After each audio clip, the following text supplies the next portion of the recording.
Bonsoir Marianne, bonsoir Gilles Simeoni, merci d'avoir accepté notre invitation. Votre candidature, on ne va pas se mentir, n'est pas une surprise. Ce qu'il est un petit peu plus, c'est que vous irez dans cette bataille sans vos alliés nationalistes d'hier, mais en prenant l'ouverture. Le PNC, Corsica Libera et leur leader, vous encombrait-il à ce point? Pas du tout, non. Je pense qu'il était de notre responsabilité commune, la mienne en premier, mais également celle de mes partenaires, de construire une offre qui s'inscrive à la fois dans la continuité des engagements pris en décembre 2017 devant les Corses et entre nous, et dans une logique d'ouverture réaffirmée en concrétisant encore mieux les principes que nous étions engagés à défendre. Cette offre, je l'ai formulée à mes partenaires avec des conditions, me semble-t-il, précises. Elle n'a pas été retenue, j'en prends acte aujourd'hui, et je considère qu'il est de ma responsabilité, au moment où nous sommes, à quelques semaines du premier tour d'élection, de constater que le PNC d'un côté, Corsica Libera de l'autre, pour des raisons qui leur appartiennent et qui sont d'ailleurs différentes, n'ont pas souhaité s'inscrire dans une dynamique qui est dans la continuité de ce que nous avons commencé à faire en décembre 2015 et poursuivi en décembre 2017. Gilles Simeoni, vous êtes un homme politique habile, vous ne vous êtes pas fait enfermer dans cette division. Vous croyez que cette partition permettra d'élargir le socle nationaliste? C'est un petit peu l'idée. Vous ne croyez pas plutôt que ça va faire le jeu des autres, et en particulier de Laurent Marcangeli? Vous savez, je suis toujours dans la même démarche et dans le même état d'esprit.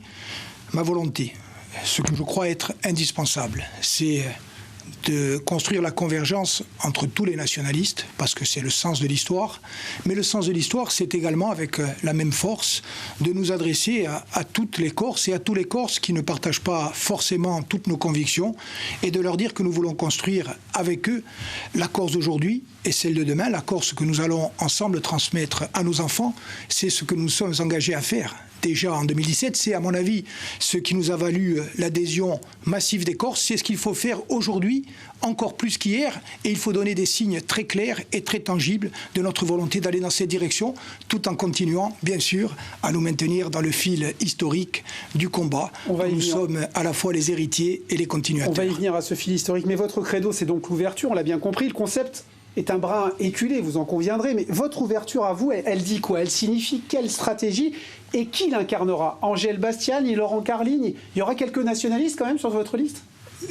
Ma liste, elle est le reflet de la démarche que nous sommes engagés à construire devant les Corses, solennellement. Les conditions, c'est quoi? C'est d'abord l'enjeu de transmission, s'ouvrir à toutes les jeunes générations, ces garçons et ces filles qui n'ont pas connu les 30 ans ou les 40 ans, voire les 20 ans qui viennent de passer et qui ont envie de nous apporter leur foi, leurs idées, leur détermination. C'est aussi s'ouvrir à cette société corse qui attend de nous que nous donnions ces signes. Et nous allons le faire. Ça ne se confond pas avec la recherche de ce qu'il est convenu d'appeler des porteurs de voix. C'est simplement... Angèle Bastiani, c'est possible sur votre liste? Angèle Bastiani fait partie effectivement des femmes et des hommes d'ouverture qui ont publiquement témoigné leur intérêt pour la démarche que je propose. J'en prends acte, cela me fait bien sûr plaisir, il y en a beaucoup d'autres, mais je crois qu'on ne part pas des femmes et des hommes pour construire une liste, on part d'une idée, d'une vision, d'un projet, pour construire ensuite une liste et une démarche, c'est ce que nous sommes en train de faire. Et après la liste, il y a le premier tour, et après le premier tour, il y a le deuxième tour. Alors au deuxième tour, à vous lire, à vous, entre les lignes de votre communiqué, vous allez faire l'union avec Corsica Libera et le PNC en 48 heures, gommer des dissensions qui se sont fait jour depuis plusieurs mois, des désaccords qui perdurent quand même et qui n'ont pas été gommés. Est-ce que les électeurs pourront croire à ce remariage en 48 heures? Moi, ce que je pense, c'est qu'il fallait et il faut, dès avant le premier tour, dire clairement ce qu'est notre projet, notre vision, ce que ne peut plus continuer à être notre démarche qui a vocation dans les 7 ans à venir, la prochaine mandature, à transformer profondément la société. Ça passe aussi par une façon de faire respirer nos institutions, par l'équilibre des pouvoirs, par le fait que personne... Refondre aussi le Conseil exécutif? Ça veut dire aussi que personne ne peut considérer être propriétaire en son nom propre ou pour son parti ou sa tendance de tel ou tel organe ou de tel ou tel portefeuille. Je crois qu'il faut donner ces signes-là, que la liste que nous avons à construire ne peut pas être une addition de sigles. Elle ne peut pas être prisonnière de la logique des quotas ou de la logique des partis. Elle doit respecter les tendances, elle doit les respecter profondément, mais elle doit aussi refléter la société corse que nous voulons construire. En 20 secondes, parce qu'on va parler en 20 secondes des idées, vous écrivez dans votre communiqué: nous avons commencé à transformer profondément ce pays. C'est pas du tout la lecture que fait Jean-Guy Talamogne, des nationalistes historiques aussi qui vous ont égratigné.